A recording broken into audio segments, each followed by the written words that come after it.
Assalamualaikum warahmatullahi wabarakatuh.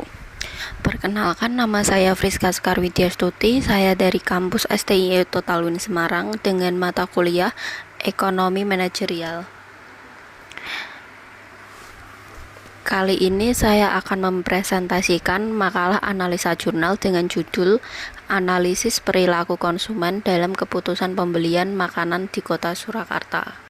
Analisa jurnal yang pertama adalah problem statement. Kota Surakarta memiliki aneka macam kuliner khas Kota Surakarta yang tersebar di berbagai wilayah.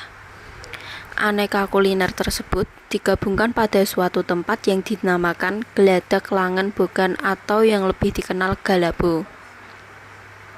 Galabo memiliki konsep kekinian dan cukup nyaman dikunjungi.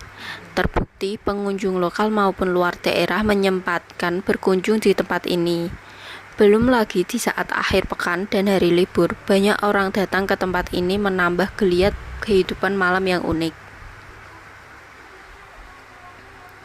Dengan lokasi yang strategis dan mudah dijangkau, Galabo ramai dikunjungi penikmat kuliner. Dalam dunia persaingan usaha yang sangat kompetitif, hanya pelaku yang memiliki keunggulan kompetitif yang bisa bertahan hidup, yaitu mereka yang mampu memahami selera dan kebutuhan konsumen serta mampu memenuhi kebutuhan dan memberikan kepuasan secara lebih baik dari apa yang diberikan oleh kompetitornya. Pelaku usaha yang memiliki keunggulan kompetitif dapat mempengaruhi konsumen atau calon konsumen untuk menetapkan pilihannya secara meyakinkan. Pemahaman tentang perilaku konsumen merupakan kunci sukses dalam bisnis. Penelitian ini memiliki 4 tujuan, yaitu yang pertama, menganalisis pengaruh harga terhadap keputusan pembelian. Yang kedua, menganalisis pengaruh kualitas produk terhadap keputusan pembelian. Yang ketiga, menganalisis pengaruh kualitas pelayanan terhadap keputusan pembelian. Dan yang terakhir, menganalisis pengaruh word of mouth terhadap keputusan pembelian.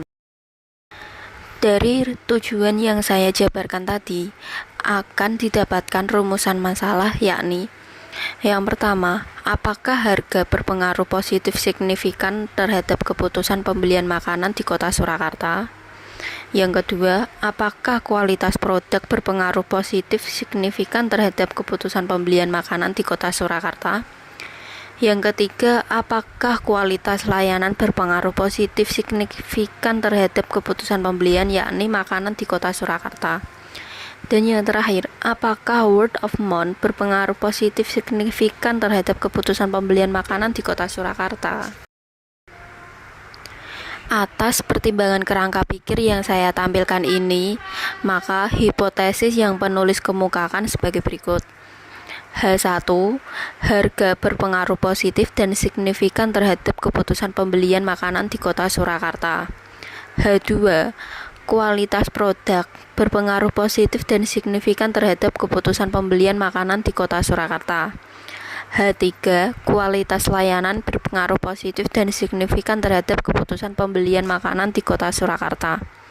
H4, word of mouth berpengaruh positif dan signifikan terhadap keputusan pembelian makanan di Kota Surakarta.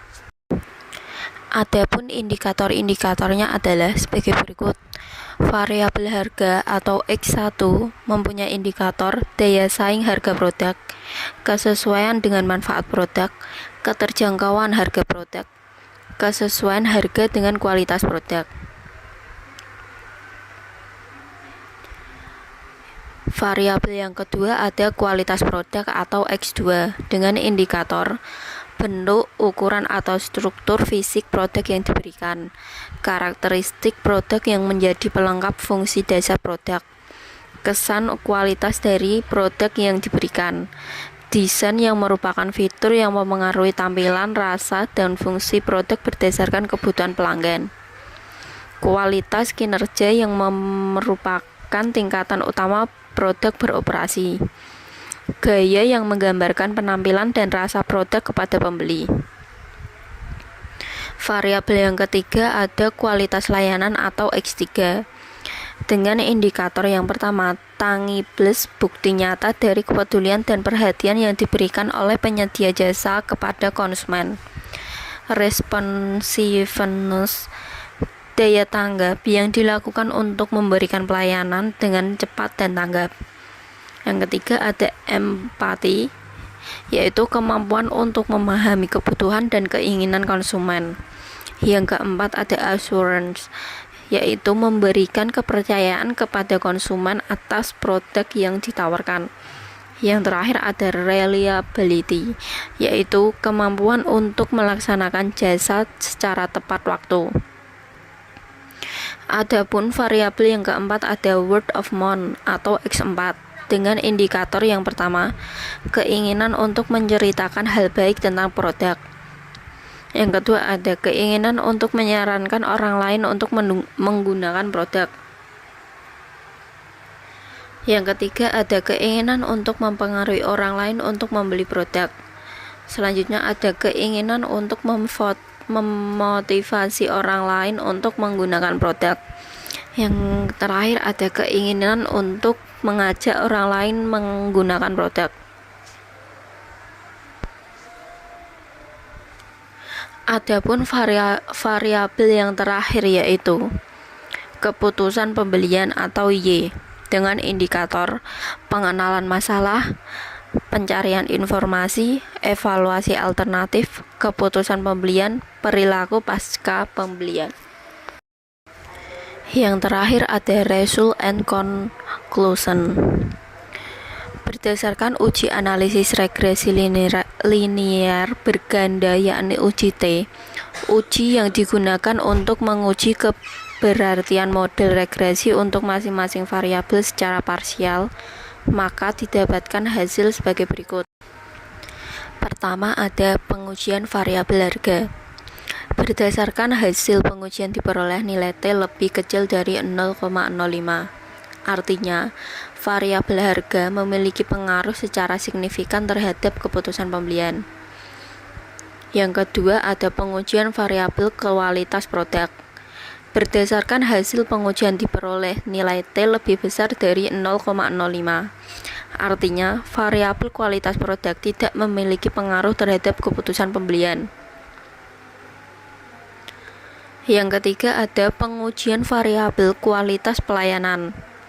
Berdasarkan hasil pengujian diperoleh nilai T lebih besar dari 0,05. Artinya, variabel kualitas pelayanan tidak memiliki pengaruh terhadap keputusan pembelian. Yang keempat ada pengujian variabel word of mouth. Berdasarkan hasil pengujian diperoleh nilai T lebih kecil dari 0,05. Artinya, variabel word of mouth memiliki pengaruh secara signifikan terhadap keputusan pembelian.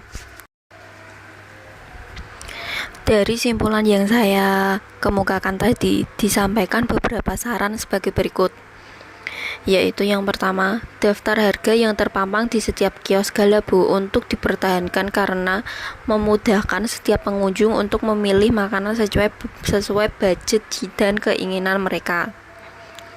Yang kedua, pelaku usaha dan pengelola Galabo supaya memanfaatkan teknologi informasi di sosial media untuk mempromosikan aneka macam menu makanan minuman agar masyarakat lebih mengetahui macam-macam kuliner di Galabo.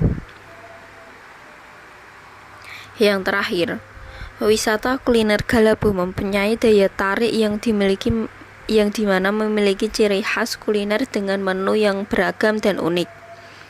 Oleh karena itu, diharapkan kuliner Galabo mempertahankan menu makanan dengan cita rasa yang baik, sehingga ketika konsumen berkunjung ke Galabo,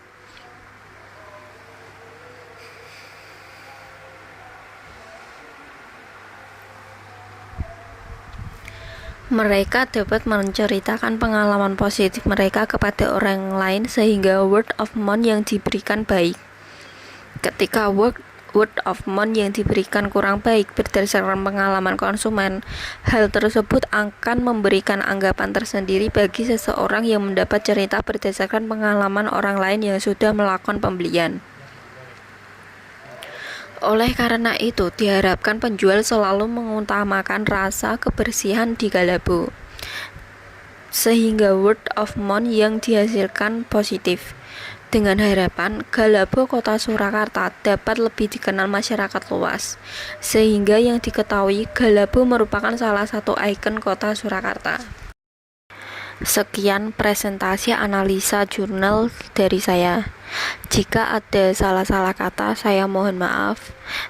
Dan wassalamualaikum warahmatullahi wabarakatuh.